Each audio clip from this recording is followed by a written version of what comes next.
কুমড়ো পটাশের গ্রেপ্তারে হিরো আলম মিষ্টি বিতরণ করলো রাস্তায় থেকে থেকে, যাকে পায় তাকে খাওয়ায় আর বলে আজকে যেন আমার একটা ঈদের দিন। আদালতে নেওয়া হচ্ছিল, চতুর্দিক থেকে পচা ডিম নিক্ষেপ করা হচ্ছে আর জুতো নিক্ষেপ করা হচ্ছে। আমি ভিডিও ফুটেজটা থেকে অবাক হয়ে গেলাম যে এগুলো তো আসলে বলা ঠিক না, যে ওই কাল্পনিক যে সিনেমাগুলো তৈরি করে, ওই সিনেমা যেমন উড়ে উড়ে একজন আর একজনকে মারতেছে, ঠিক এরকমভাবে যেন জাম্পিং করে এই হাসানুল হক ইনুকে মারছে। পরপর দেখতে পাচ্ছি বাংলাদেশের এক একজন দুর্নীতিবাজ, এক একজন ফেসিবাদীর হলো উত্তরসূরি।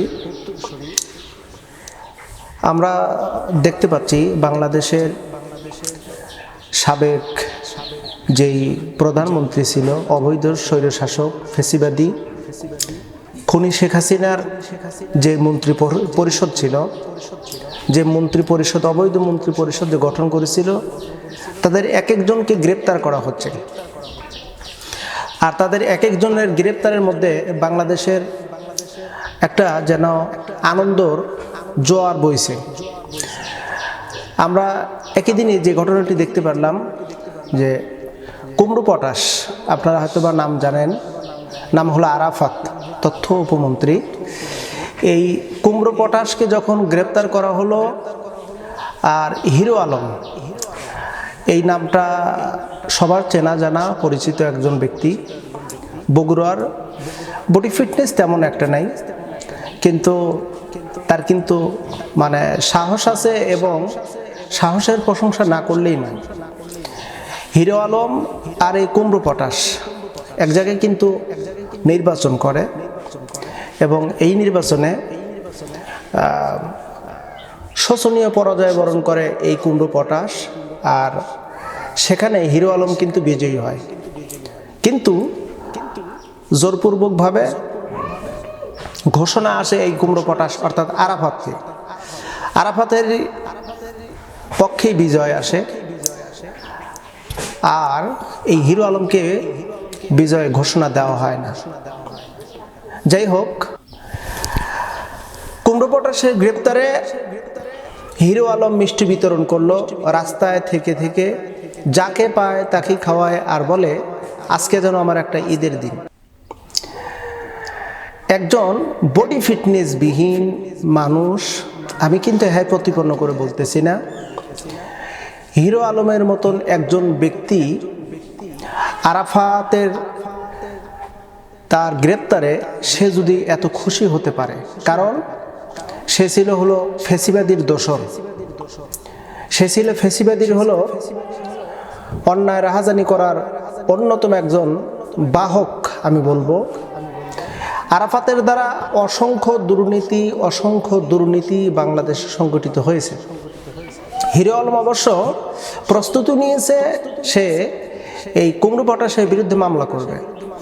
আর আমরা আরেকটা বিষয় দেখতে পারলাম যে হাসানুল হক ইনু, নামটা অনেক সুন্দর, হাসানুল হক, কত সুন্দর একটা নাম, কিন্তু এ ছিল হলো নাস্তিক এবং স্বঘোষিত নাস্তিক। এই হাসানুল হক ইনু বাংলাদেশের অসংখ্য আলেমদের বিরুদ্ধে কুৎসা রটাত, বাংলাদেশ জামাত ইসলামের বিরুদ্ধে কুৎসা রটাত, এমনকি তার দুর্নীতির তালিকা যদি তৈরি করা যায়, তাহলে সেই বাংলাদেশের যে সমস্ত ফ্যাসিবাদী আমলাতন্ত্র ছিল, তাদের মধ্যে সে একজন টপ লিস্টের সদস্য হিসেবে গণ্য হবে। হাসানুল হক ইনুকে যখন গ্রেপ্তার করা হলো, বাংলাদেশের সমস্ত জনগণ এতটাই খুশি, যা আমরা লক্ষ্য করে দেখেছি। যখন আদালতে তোলা নেওয়া হচ্ছিল, দেখেন এরা কখনো কি কল্পনা করেছিল যে আমাদের কোনো এক সময় জুতার বাড়ি জুতার থাপ্পড় খেতে হবে, কখনো কি কল্পনা করেছিল?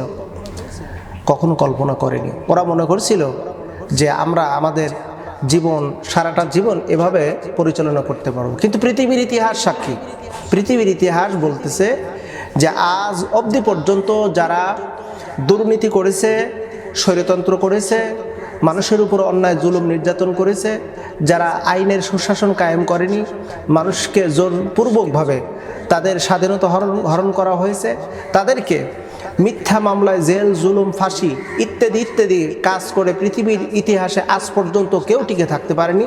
তাদের একদিন অধঃপতন হয়েছে, এবং অধঃপতনটা এতটাই হয়েছে, এতটাই নিকৃষ্ট, যেটা পরবর্তী প্রজন্ম আমরা যেটা লক্ষ্য করে দেখতেছি, অতীতে যাদের অধঃপতন হয়েছে, আমরা ইতিহাস পড়তেছি, তাদের ইতিহাস পড়ে আমরা অবাক হয়ে যাই যে মানুষ কেমনে এই অস্বাভাবিক কাজগুলো করে, কেমনে মানুষের উপর নির্যাতন করে।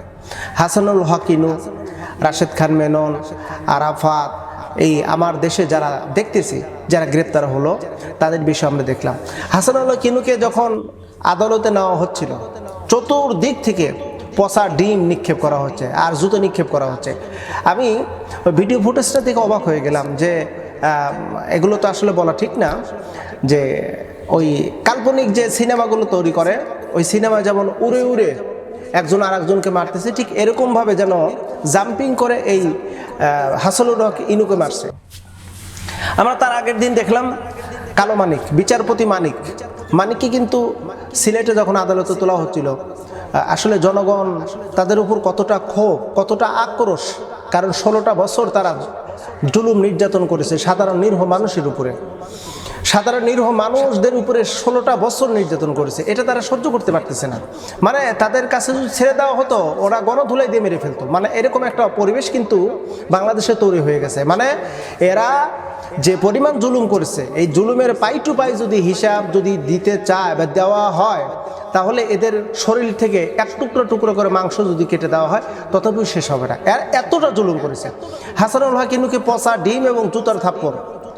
হাসানুল হক ইনু, তুমি যখন বক্তব্য দিতা, তুমি যখন কথা বলতে এই স্বৈরতন্ত্র ফ্যাসিবাদীর পক্ষ নিয়ে বা তোমার সংগঠনকে হাইলাইট করার লক্ষ্যে, এবং বাংলাদেশের জনগণ, তোমাদের কাছে কোনো মূল্য ছিল না, জনগণের কোনো মূল্য ছিল না, কারণ তোমরা তো জনগণের ভোটে তোমরা নির্বাচিত হওনি, তোমরা তো জোরপূর্বকভাবে তোমরা নির্বাচিত হয়েছো, জোরপূর্বকভাবে তোমরা ক্ষমতায় ছিলা।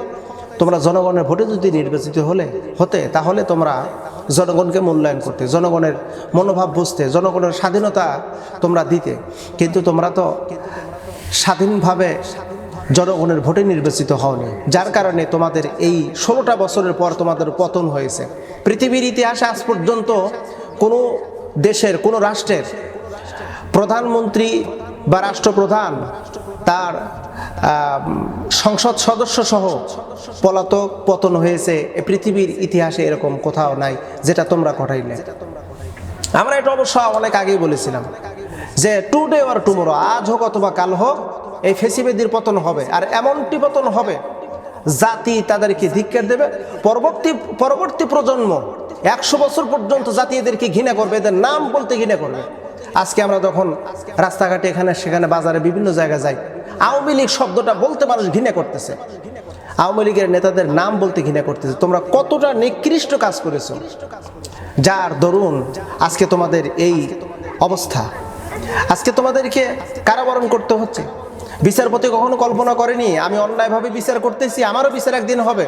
আল্লাহ পাক কিন্তু বলছে আলাইসাল্লাহু বিআহকামিল হাকিমিন, আল্লাহ কি ন্যায় বিচারকের বিচারক নয়? আল্লাহ কি ন্যায় বিচারক নয়? বিচারকের বিচারক আমার আল্লাহ। আমরা সেই সময় যখন আমাদের আন্দোলন, আমাদের বিপ্লব, আমাদের প্রতিবাদ যখন দুর্বল হয়ে গেল, আমরা প্রতিবাদ করে যখন ফ্যাসিবাদীকে হটাতে পারলাম না, আমরা চোখের পানি ফেলে আল্লাহ পাকের কাছে বলেছিলাম, আল্লাহ এই ফ্যাসিবাদী থেকে বাংলাদেশকে হেফাজত করো, বাংলার জনগণকে হেফাজত করো।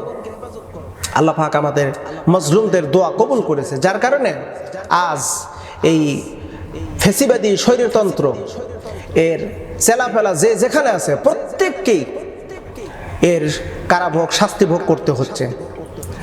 আজকে আমি এই এপিসোডে শুধু একটা কথাই বলবো, যে আগামীর যেন এমন কেউ বাংলাদেশে তৈরি না হয় এই ফ্যাসিবাদীর মতন, স্বৈরতন্ত্রের মতন। আগামীতে এমন কোনো ব্যক্তি যেন তৈরি না হয় যে ব্যক্তির দ্বারা বাংলার জনগণ অশান্তিতে থাকবে, বাংলার জনগণ কষ্ট পাবে, এমনটি যেন আগামী বাংলাদেশে যেন তৈরি না হয়।